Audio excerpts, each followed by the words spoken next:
Hey y'all, what's happening? Chinese here.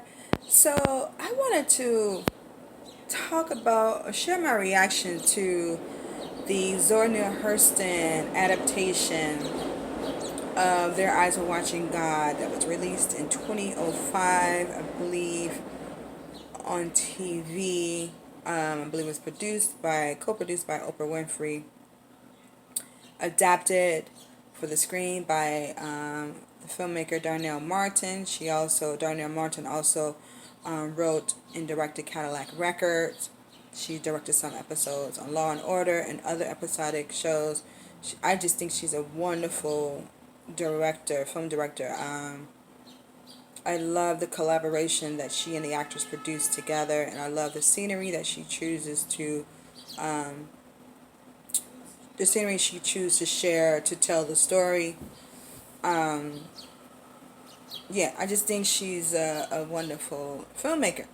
So I was watching The Eyes of Watching God, and oh my God, the scene between it's this wonderful journey of Janie, right? She's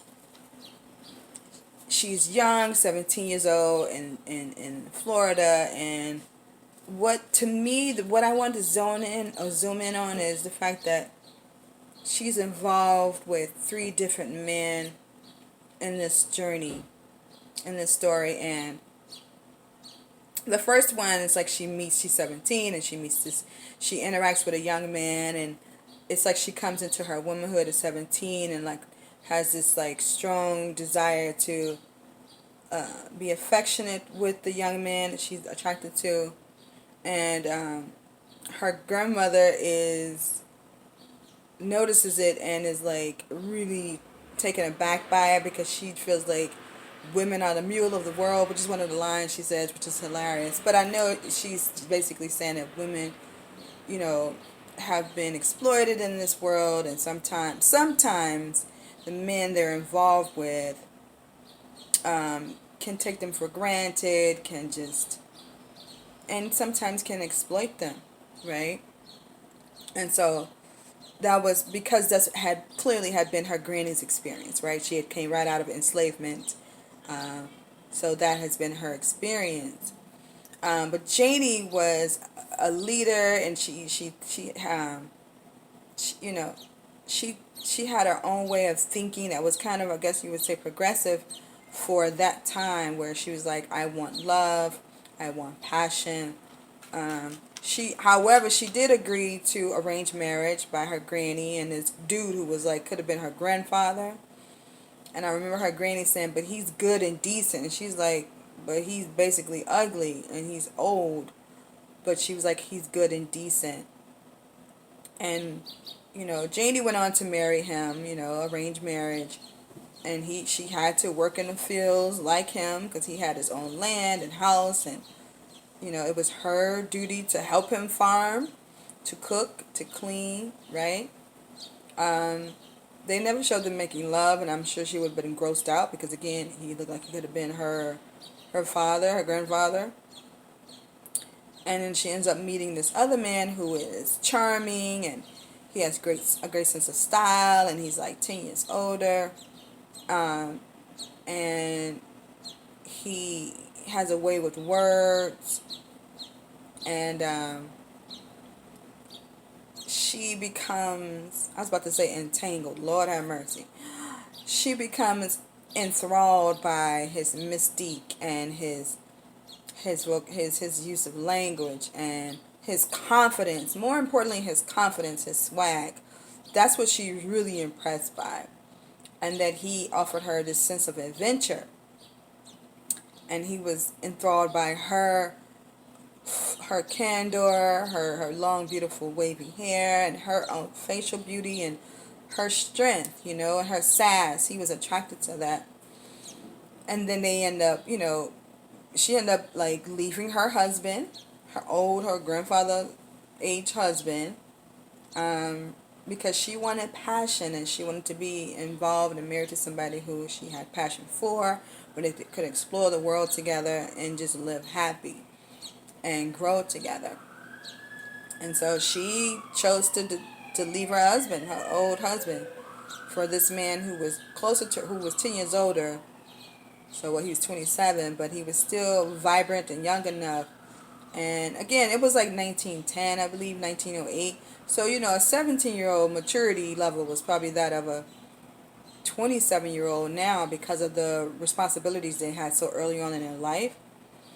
Uh, but Janie just had her own way of thinking. And so she ended up following him, and they are marrying him.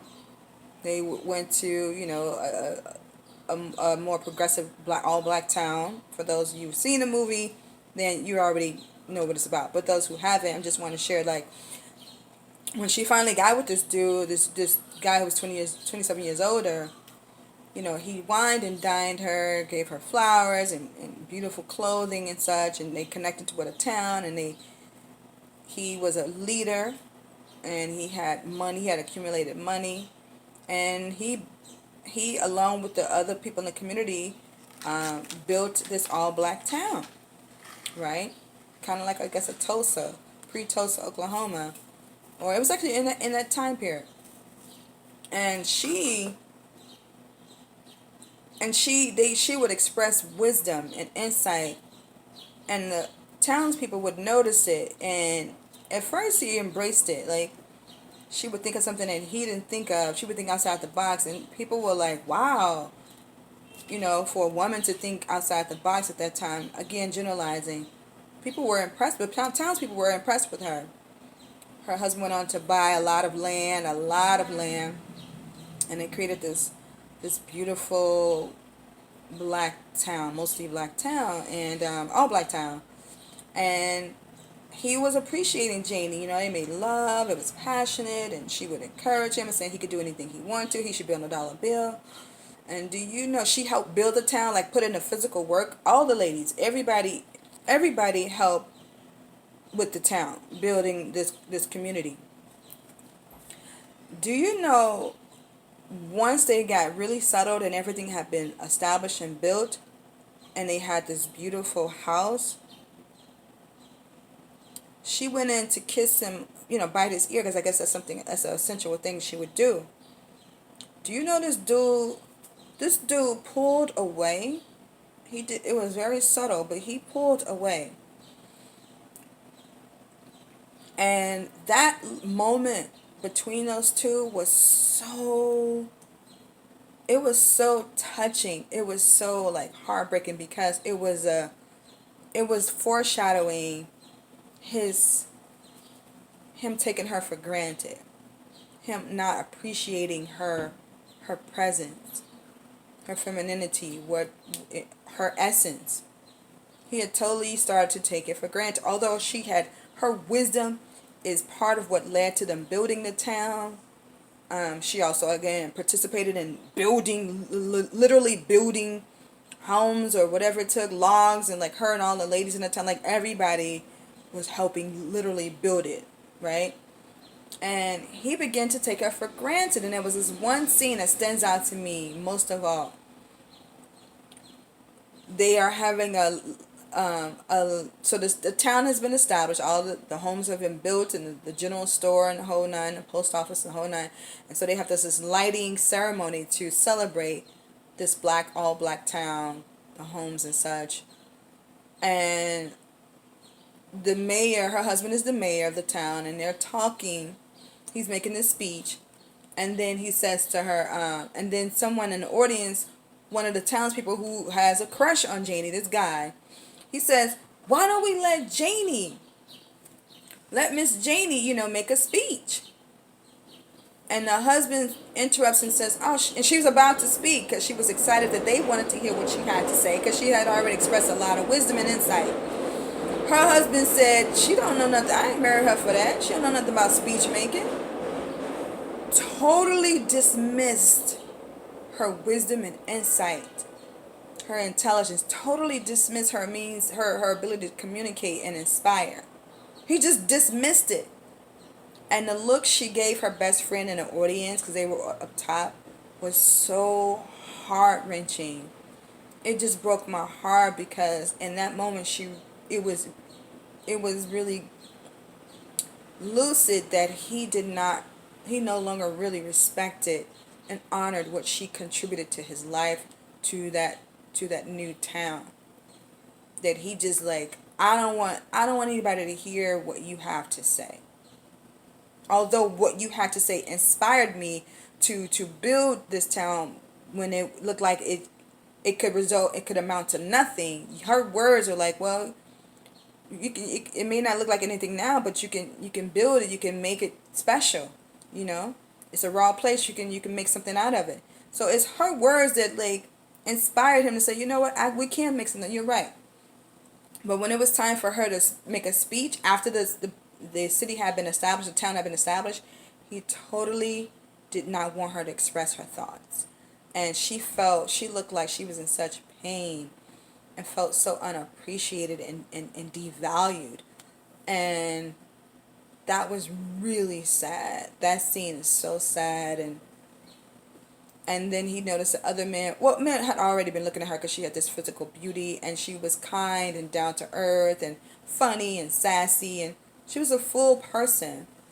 And she spoke her mind, and he noticed that this one guy who has a crush on her was looking at her hair, felt like almost about to touch it. But Janie was in the midst of like playing games with them, checkers or whatever, and she didn't notice that the guy was trying to touch her hair. Only the husband was noticing it from inside the general store, and he snapped it. Instead of snapping at the dude, he snaps at Janie until her get in the store and cover up her hair, because her hair was one of the attributes that attracted her to the man and made her stood out, the length of her hair.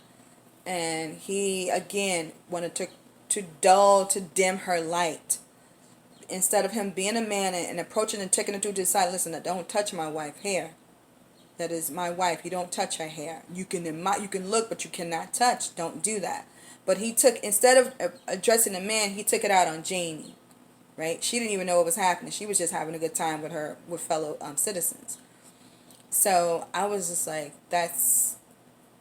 I think that may be why some women are reluctant to get into a marriage or an exclusive relationship, because sometimes men who are insecure and not confident about themselves and can't appreciate that other men and people will appreciate the person they chose to marry, they don't know, they use that energy in a negative way.